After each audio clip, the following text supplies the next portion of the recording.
this is a video response from Onaretrotip's top 10 PlayStation games of all time list.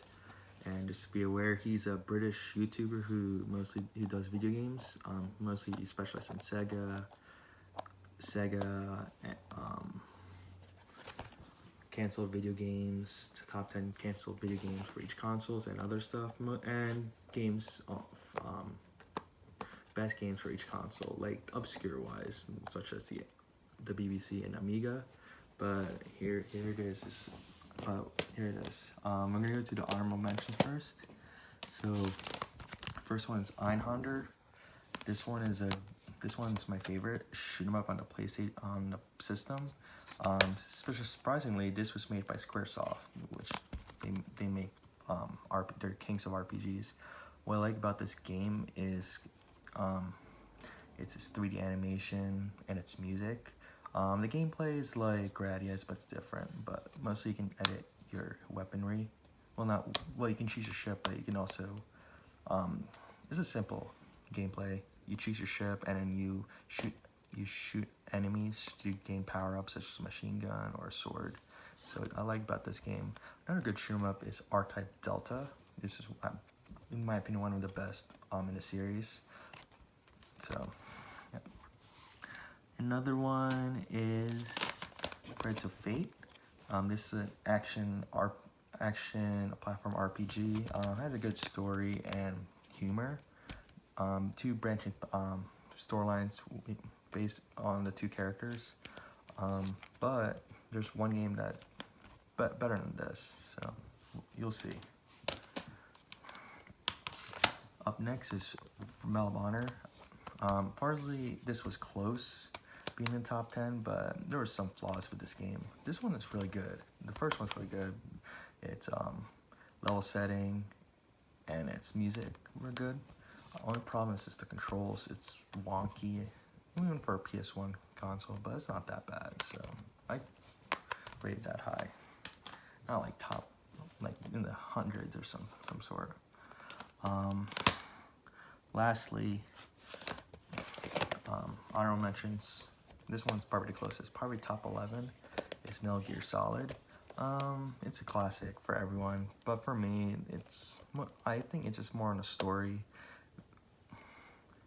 More on a story than the gameplay. The gameplay is it has stealth gameplay, but there are other games with better stealth gameplay than Metal Gear Solid, such as Splinter Cell and Thief. So, yep. And here's my top 10 games of all time. So the first one is classic, Ape Escape. This is one of the first PlayStation game to use the analog stick.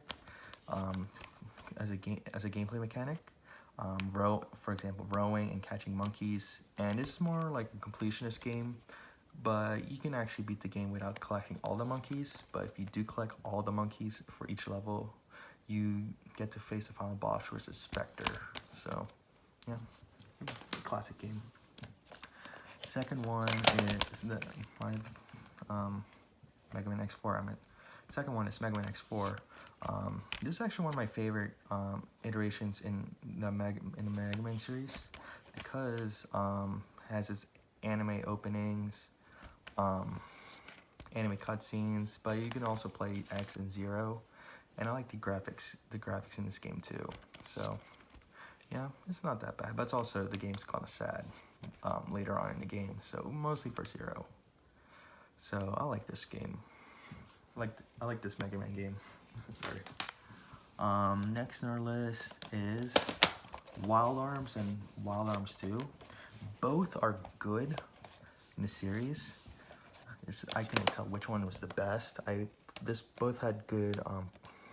There's some differences. This one's a classic. There was good puzzle elements and good dungeons to crawl through. But I felt like this one, when I played this one, had more characters to play, and it was 3D. Well, it's 2.5D 3D. Which you can travel all over the map. Well, this one you can. This one was limited to walking. This one you can like fly on a ship or drive. I think mostly later on you fly on a ship.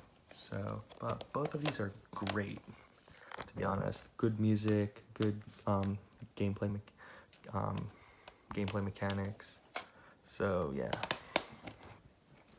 Next one on our list is Alundra.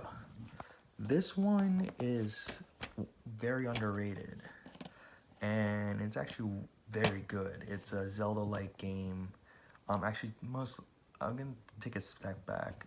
When I played Landstalker, and Landstalker was really good for the Sega Genesis. This is more of a spiritual successor to Landstalker because most of the developers from that game worked on this.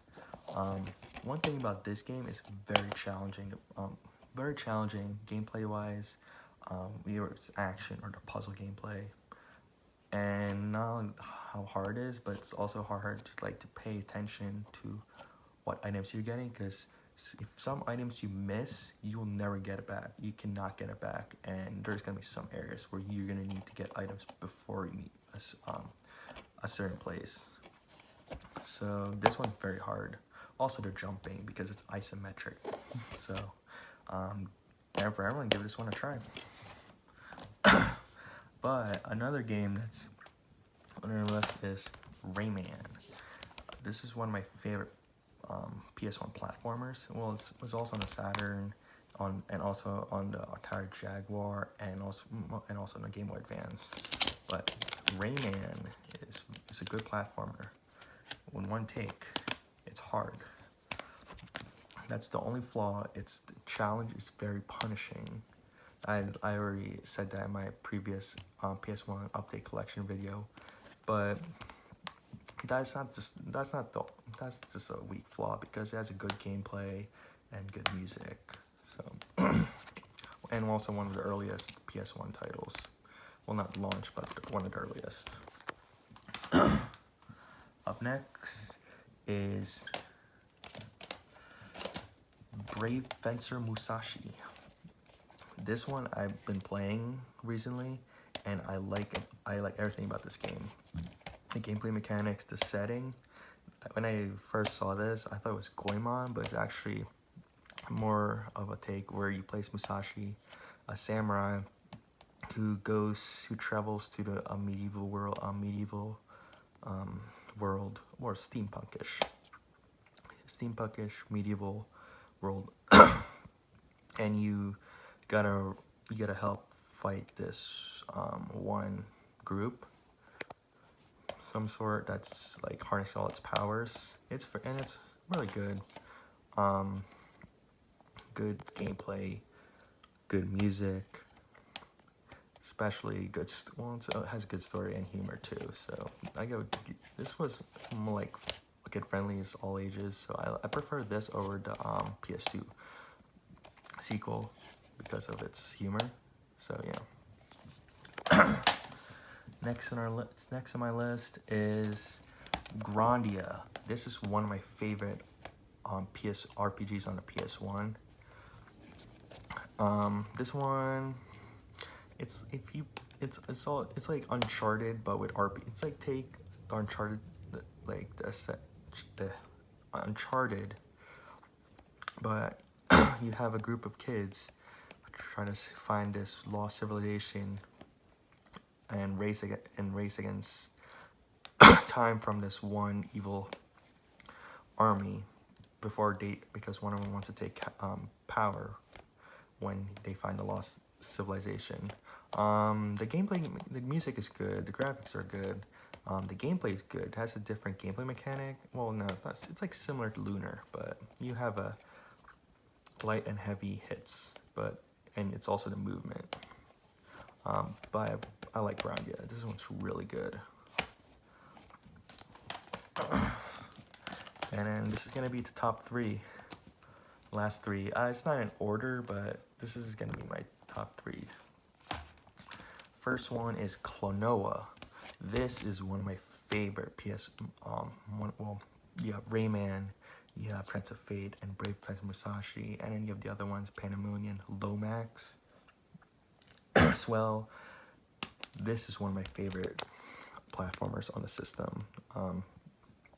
I prefer this 2.5D art style over 3D, such as Crash Bandicoot and Spyro, because the 2.5D, we feel like PlayStation is a 3D console, but some of these games, like some of the games are like 2.5D because you feel like you're still pushing the graphical capabilities, so you feel like you want to play a 2D platformer with good art, good level design and whatnot, has good music and good story, and the gameplay is kind of good because it's more a take on a double jump, but you grab enemies, and it's one of my favorites. So, yeah. All right. Tony Hawk Pro Skater 2. This is the Dreamcast version because I don't have the PS1 version. But Tony Hawk Pro Skater 2 is one of the greatest. It's one of my favorite games of all time. I think top 10 for me. Nothing to say about this game. It's a skateboarding game, but added like more gameplay mechanics as manuals, more features as well. This is what made skateboarding so popular. So you can be a skateboarder without actually having to have a skateboard on the TV screen. This is why this game, a sequel, was way better. Well, the Pro Skater series up until 5 was very, very good. So, last but not least, oh wait, hold on. Oh, I think we might have skipped a game.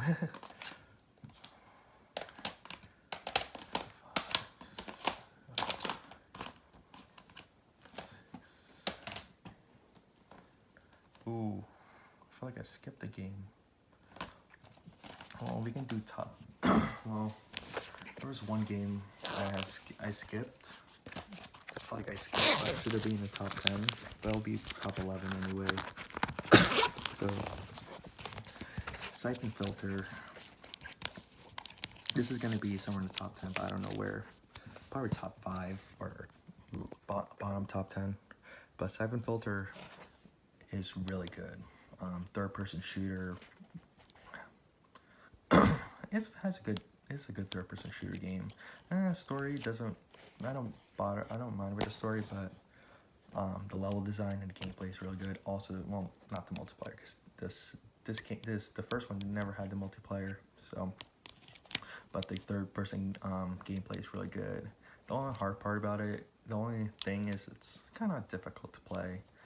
Some levels are kind of difficult, such as the warehouse, the first mission of the warehouse, where you actually have to avoid fire from both sides, and then you have the cathedral, which got stuck there. So a lot. So, but very good third-person shooter. All right.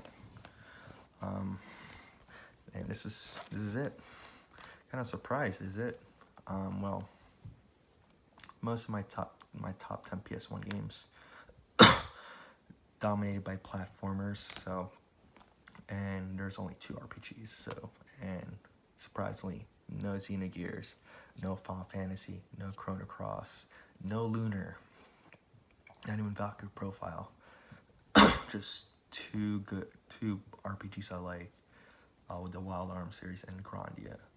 But this one is a more, well, it's RPG, but it's still a action adventure platformer. Symphony of the Night, one of the greatest games ever made. I still age well because you feel like you can go back to it a lot. What I like about this game is it's open-ended. Well, it's open-ended. You can take hours. Want to find items, bosses, whatnot. The graphics are good. I like the cathedral section. one of the examples of a good 2.5D graphical capabilities is the Cathedral. Music's also good. The music is the main part of this game. The voice acting is cheesy, but actually the voice acting is cheesy, but that doesn't really hurt that this game is very good. Heck, even the voice acting is flawed. It's not even a flawed, it's a weak flaw for this game, because what I mean by weak flaw is like all the good things about this game can just destroy the weak flaw. And this is why I like about Symphony of the Night, and one of the best PS1 game I like so far. And that's about it. And I will be doing my next video will be on RPGs I'll be playing next year. I bumped it to like, I was gonna do 6, but I'm bumping to 7, and I'll do another collection video. But that won't be for a while. So, see you guys.